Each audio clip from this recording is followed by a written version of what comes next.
ট্রাম্পের সাথে কেউ নাই এবং ট্রাম্পের আদেশ কেউ শুনছে না। তাদের যে সুড়ঙ্গের ভিতরে মাটির নিচে যে বিশাল সি ড্রোন যেটা আছে, ওই কামিকাজ সি ড্রোন, মানে একটা ড্রোন তো আকাশ দিয়ে যায়, এটা সাগর দিয়ে যায়, খুব প্রচন্ড হাই স্পিড, মানে আপনার স্পিড বোট সাথে হলো ড্রোন, যেটা হলো চালকবিহীন। এটা যাবে এবং ওই জাহাজে যে হিট করবে, এবং এটার একটা বিপুল ভান্ডার মাটির নিচে ইরান এটাকে ভাইরাল করেছে যে আমরা রেডি আছি। আমেরিকান সোলজারের অফিসারের তাদের ইন্টারভিউ দেখছিলাম যে তারা নিজেরা খুব হতাশা ফিল করছিল এবং নো বডি ইজ এনজয়িং। আমি সেই সিএনএন এর আরেকটা কোট করি যে উনি বলছেন যে ট্রাম্প হলো, ইউএস প্রশাসন হলো একটা ট্র্যাপের ভিতরে পড়ে গেছে। ট্র্যাপটা হলো এরকম যে ট্রাম্পের কাছে যতগুলোই অপশন আছে এই যুদ্ধটা শেষ করার অথবা এই ট্র্যাপ থেকে বের হওয়ার, প্রত্যেকটা অপশনই একটা থেকে একটা খারাপ। মানে none of the option will bring good result. তো এখন আমি কিছু ইনফরমেশন শেয়ার করতে চাই। এই ইনফরমেশন গুলো মানে এই আমাদের এই আলোচনার জন্য ইম্পর্টেন্ট। প্রথমত হলো যে ইউএস এর থিঙ্ক ট্যাঙ্করা বলছে যে ইউএস এর কোনো স্ট্র্যাটেজি কাজ করছে না, কারণ ইউএসএ তো একটা চেনা পথে হেঁটেছে, সেই ইরাকের মতো, সেই সিরিয়ার মতো, সেই লিবিয়ার মতো, সেই আফগানিস্তানের মতো। তারা এরকম শক্ত প্রতিদ্বন্দ্বীর সাথে আগে যুদ্ধও করেনি। এই যে চেনা পথে হেঁটেছে, সে এই কারণে ওই চেনা স্ট্র্যাটেজি দিয়ে তারা শুরু করেছে। ফলে তারা ধরে নিয়েছিল যে প্রথম দিনেই তারা জিতে গেছে। ফলে এই রিটালিয়েশন এবং ইরানের যে বাকি স্ট্র্যাটেজি, এইটার জন্য তারা তৈরি ছিল না। এখন তারা আনসার খুঁজে পাচ্ছে না। এবং আহ, এবং ইরানের যে ডাইভার্সিটিটা তাদেরকে একটা বড় শক দিয়েছে। একই সাথে ইউএস একটা তারা সব থেকে বড় দুইটা শক পেয়েছে, সেটা হলো এটা কেউ ধারণা করে না ইউএস এর যে ইরান আহ, তারা ইউএস এর যতগুলো বেজ আছে সকল বেজ গুলোতে অ্যাটাক করবে। এইটা তাদের ধারণাই ছিল না, তো এইটার জন্য তারা তৈরিও ছিল না।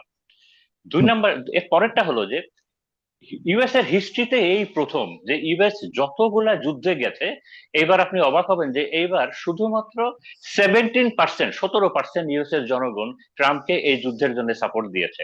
বাকি 83% জনগণ ইউএস এর জন্য সাপোর্ট দেয় নাই। এইটা ইউএস এর ইতিহাসে আর কখনো হয় নাই। ইউএসএ যখনই একটা ফেয়ার অথবা আনফেয়ার যুদ্ধে গেছে এর আগে, অনেক দেশ ইউএস এর সাথে ছিল। যেমন ইংল্যান্ড ছিল, ফ্রান্স ছিল, আপনার ইউরোপিয়ান অনেক দেশগুলো ছিল। এই প্রথম ইউএসএ সাথে ইসরায়েল ছাড়া আর কেউ নাই। তো এরকম এর কখনো হয় নাই, এবং ইউএস এর ভেতরে প্রচুর ফ্রান্সের প্রতিবাদ হচ্ছে। এবং ফ্রান্সেরও তো কিছু তাদের একটা অবস্থান মধ্যপ্রাচ্যে নিয়েছে। তারা তারা তো বলেছে যে তাদের নিজেদের আত্মরক্ষার্থে তারা এই ব্যবস্থা নিচ্ছে।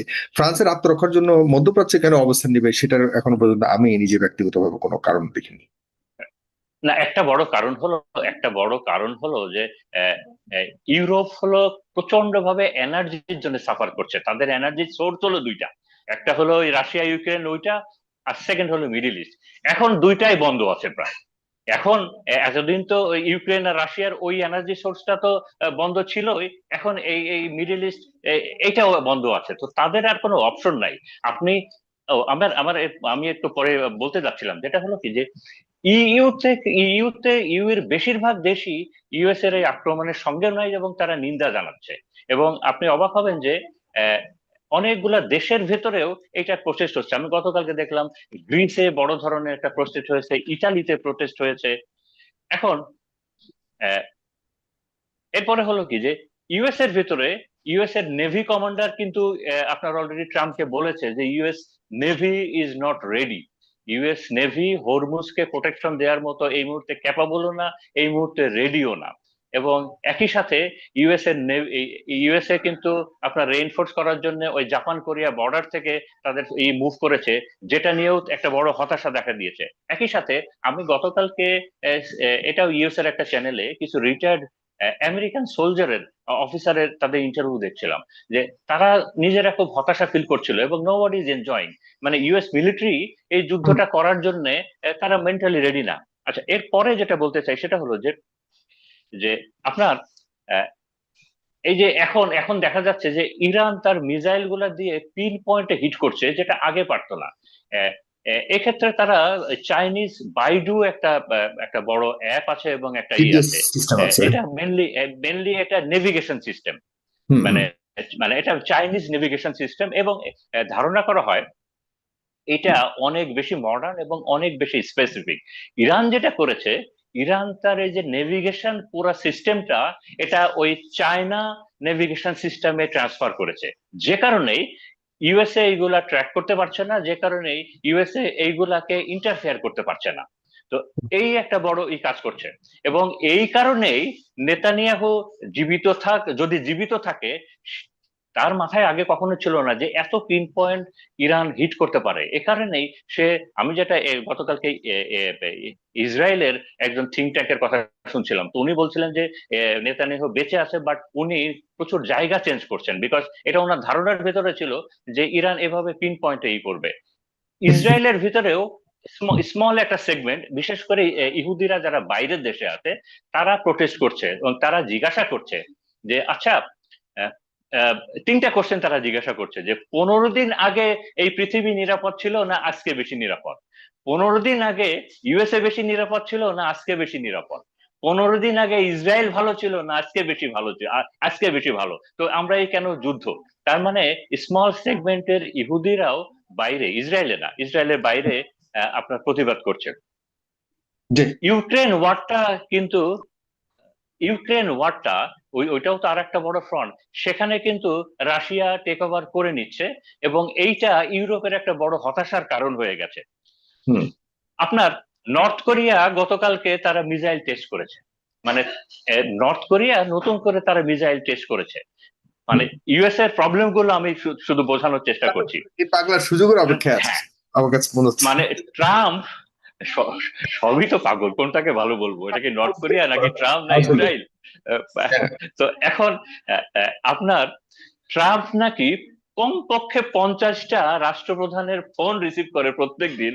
গতকালকে একজন ট্রাম্প প্রশাসনের একটা অফিসিয়াল বলছিলেন, উনি সিনিয়র অফিসিয়াল, একটা একটা টক শোতে বলছিলেন যে ট্রাম্প প্রত্যেক দিন নাকি কমপক্ষে 50টা টেলিফোন ইউজ করে রাষ্ট্রপ্রধানদের এই যুদ্ধ থামানোর জন্য, এবং ট্রাম্পের সাথে কেউ নাই, এবং ট্রাম্পের আদেশ কেউ শুনছে না। দেখেন যে ট্রাম্প তো বলেছে যে না, হরমুজ আমরা প্রোটেকশন দিব, তোমরা ওয়েল ট্যাঙ্কার গুলো নিয়ে যাও, কেউ যাচ্ছে না। তো এখানে আমি আবার একটা দেখলাম যে আজকে এটা ভাইরাল হয়েছে, আপনারা হয়তো দেখেছেন যে ইরান তাদের যে সুড়ঙ্গের ভিতরে মাটির নিচে যে বিশাল নেভাল, মানে সি ড্রোন যেটা আছে, ওই কামিকাজ সি ড্রোন, মানে একটা ড্রোন তো আকাশ দিয়ে যায়, এটা সাগর দিয়ে যায়, খুব প্রচন্ড হাই স্পিড, মানে আপনার স্পিড বোট সাথে হলো ড্রোন, যেটা হলো চালকবিহীন, এটা যাবে এবং ওই জাহাজে যে হিট করবে, এবং এটার একটা বিপুল ভান্ডার মাটির নিচে ইরান এটাকে ভাইরাল করেছে যে আমরা রেডি আছি, হরমুজ তোমরা যে পাঠাচ্ছ, হরমুজে আমরা রেডি আছি, আমাদের সি ড্রোন গুলো রেডি আছে। একই সাথে কুর্দিদেরকে নিয়ে ইসরায়েল এবং আমেরিকার একটা আশা ছিল যে ইরানের যে কুর্দি অংশ আছে, এরা হয়তো তাদের পক্ষে গ্রাউন্ড ফোর্সের কাজ করবে। তো ইরাকের কুর্দির যে সেকেন্ড ম্যান, একটা মিনিস্টার, আমি গতকালকে তার একটা ইন্টারভিউ দেখছিলাম, তো উনি বলছিলেন যে দেখেন, প্রথমত কয়েকটা পয়েন্ট আছে, একটা পয়েন্ট হলো যে প্রথমত আমরা মুসলিম, এবং দ্বিতীয়ত আমরা কিন্তু, তুমি আমাদেরকে কুর্দি বলো আর যাই বলো, আমরাও কিন্তু এন্টি ইসরায়েল এন্টি আমেরিকা। এবং এরপরে বলছে যে ইরানের 10 ভাগের 1 ভাগ লোক হলো কুর্দি, 1/10, এবং ইরানের যে 10 ভাগের 1 ভাগ কুর্দি, ওই কুর্দি গুলার ভিতরে মোর দ্যান 60% হলো শিয়া। তো তার মানে ইরানের যে কুর্দিরা আছে তার ভিতরে শুধুমাত্র একটা স্মল সেগমেন্ট আছে, যে স্মল সেগমেন্টটা কুর্দি এবং শিয়া না, অন্য ইসের, এবং তারাও কোনোভাবে এই যুদ্ধে যেতে নারাজ।